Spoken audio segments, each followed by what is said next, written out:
என்ன பேருமா? பவித்ரா. உங்களோட கூட யாருமா வந்திருக்காங்க? மட்டும்தான் சார் வந்திருக்கேன். அவங்க அப்பா ஃபாரின்ல இருக்காங்க சார். குழந்தையோட 2 கண்ணையும் செக் பண்ணி பார்த்தோமா, 2 கண்ணையும் டிஜிட்டல் ஒளி ரொம்ப பட்டிருக்குமா. அதனால அவங்களுக்கு போட்டோ ஸ்ட்ரெஸ்ஸுங்கிற ஒரு கம்ப்ளைண்ட் வந்திருக்குமா. போட்டோ ஸ்ட்ரெஸ்னா உங்களுக்கு தெரியாது, ஆனா பாதிப்பு அதிகமா இருக்கு. ரெட்டினா 2 டேமேஜ் ஆயிருக்கு. இது ஒரு லைட்டை இப்படியே பார்த்துக்கிட்டு இருந்தா என்ன ஆகுமா? கண்ணு பார்வை ரொம்ப குறைஞ்சு போச்சுமா. என்ன சார் என்னென்னமோ சொல்றீங்க சார்? எப்படியாவது பொண்ணோட பார்வை கொண்டு வந்துருங்க சார். எவ்வளவு பணம் செலவானாலும் பரவாயில்ல சார்.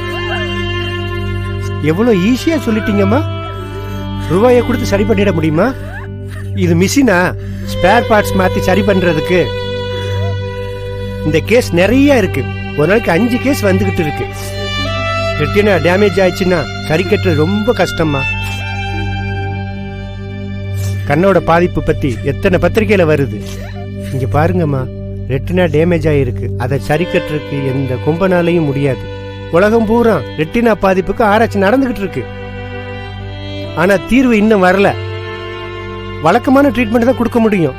பாவை முழுமையா வர்றதும் வராததும் கடவுள் விட்ட வழி.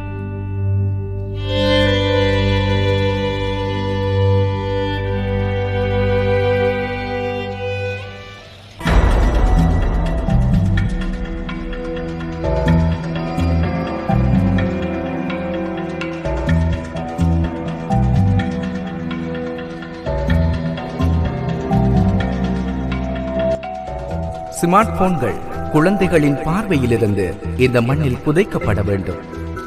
புதைக்கப்பட்ட இடத்தில் விதையாக வெளி விளையாட்டுகள் முளைக்கப்பட வேண்டும்.